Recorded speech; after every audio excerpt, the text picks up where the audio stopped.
Here to unpack all of this, Charlie Hurt, Fox and Friends Weekend co-host, along with Ned Ryun, American Majority founder and CEO. Charlie, I know what some people are saying here. They're saying, let's give credit where credit is due because Jake Tapper is now reporting on this. So what do you say to that?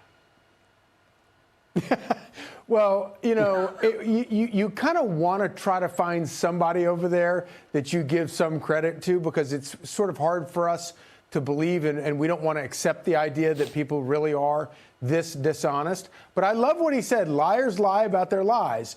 This is true. And this is just more liars lying about their lies.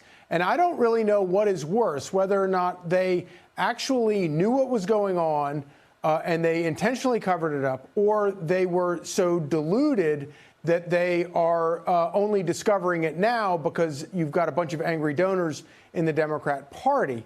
The bottom line is, whether it was intentional or not at the time, they have to sort of do a much further evaluation and recognize that they are entirely, people like Jake Tapper are entirely captured by the Democrat Party.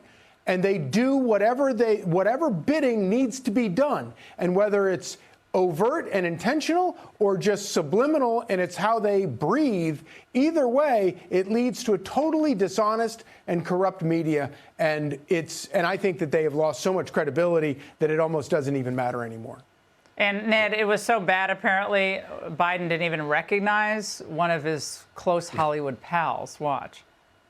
Despite personally knowing him for more than 2 decades and Clooney's international fame as a movie star, Biden did not appear to recognize Clooney at that June 2024 fundraiser that Clooney was headlining, even after a Biden aide told the president, quote, "You know, George Clooney."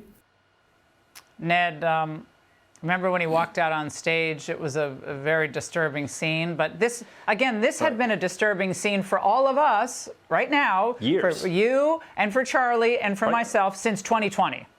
2020, not 2024, but 2020. We were being told by Jake Tapper and others, you know, don't believe the evidence of your eyes and ears. This man's fit as a fiddle, sharp as a tack. He probably does more work in an hour than the rest of the staff in the White House do all day. And Jake was belittling people who brought up the issue of mental acuity when it was politically inconvenient. Now that it's politically convenient, Jake wants to frame himself as some bold truth teller. He was either incredibly stupid and moronic, Laura, and was lied to and believed the lies about Biden's mental health, or he was actually a co-conspirator in the conspiracy of silence. And I tend to believe that, as much as I dislike Jake and his views and his narratives, he's not stupid and a moron.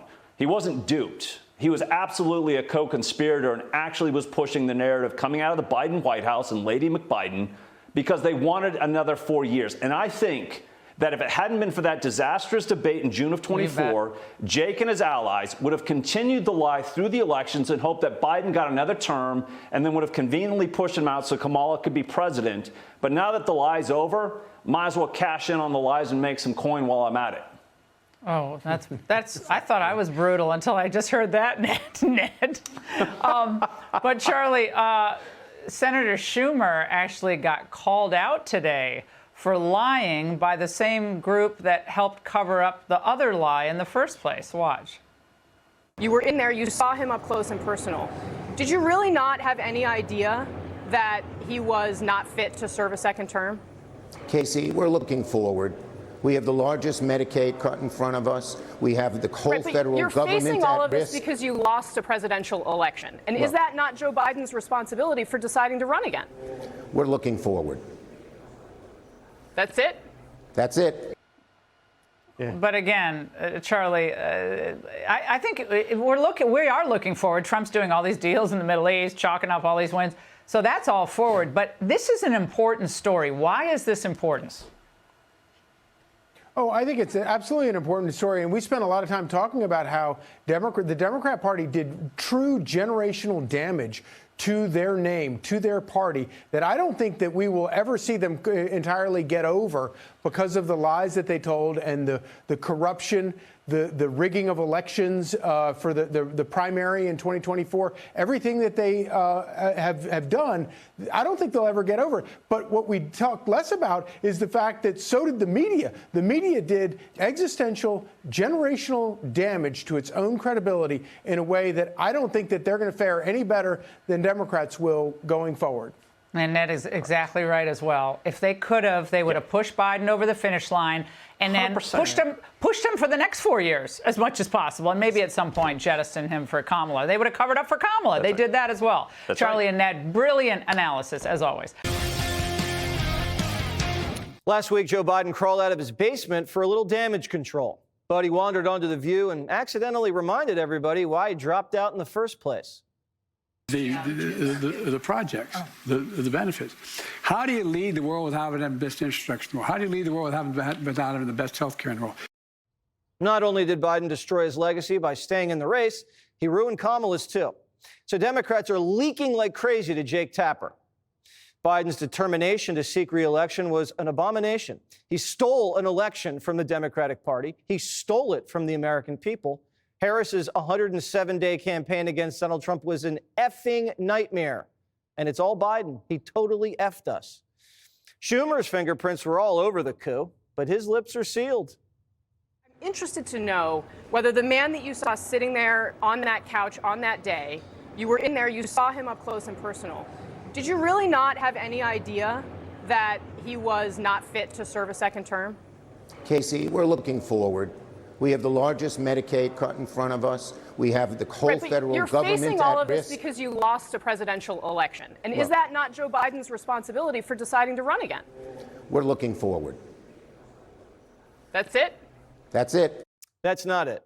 Biden was in such bad shape, his handlers wanted to put him in a wheelchair.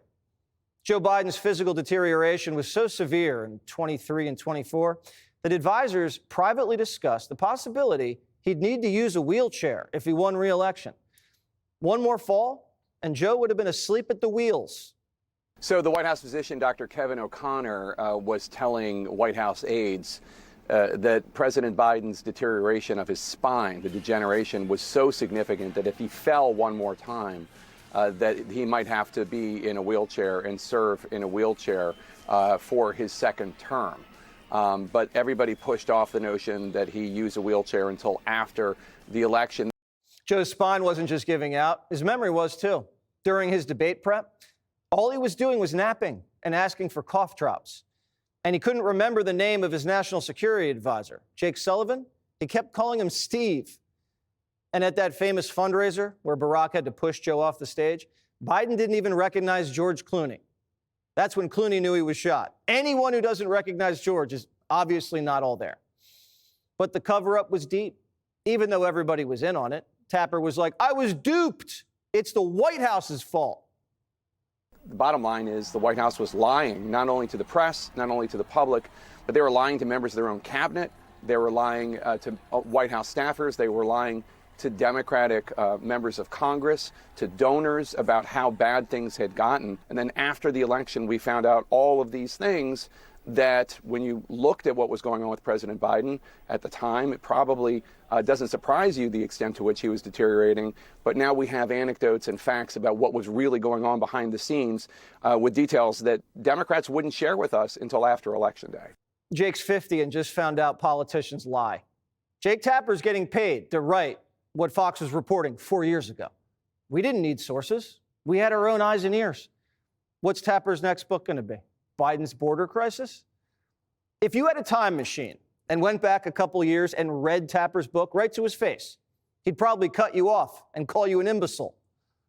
What we see on stage with Joe Biden, Jake, is very clearly a cognitive decline. Okay. That's what I'm referring to. It makes me uncomfortable You have to no watch somebody on stage it's so amazing. It's so amazing to me that try and figure out an answer. A cognitive decline. Well, when you're trying to tell me that what I was suggesting was I think that you were mocking his stutter. Yeah, I think you were mocking his stutter, and I think you have absolutely no standing to diagnose somebody's cognitive decline. If Biden had a decent debate, Tapper would have continued the cover-up and they would have thrown Joe in the wheelchair the day after the election and said, look, he's just like FDR. They both beat the Nazis in wheelchairs. Is Joe in a wheelchair now? They don't care. They never did. He was just a warm body to shove against the door so Trump couldn't get into the White House. They couldn't even be honest, because if they were, it would have helped Trump win. So they destroyed their careers and their party for power. And now they have none.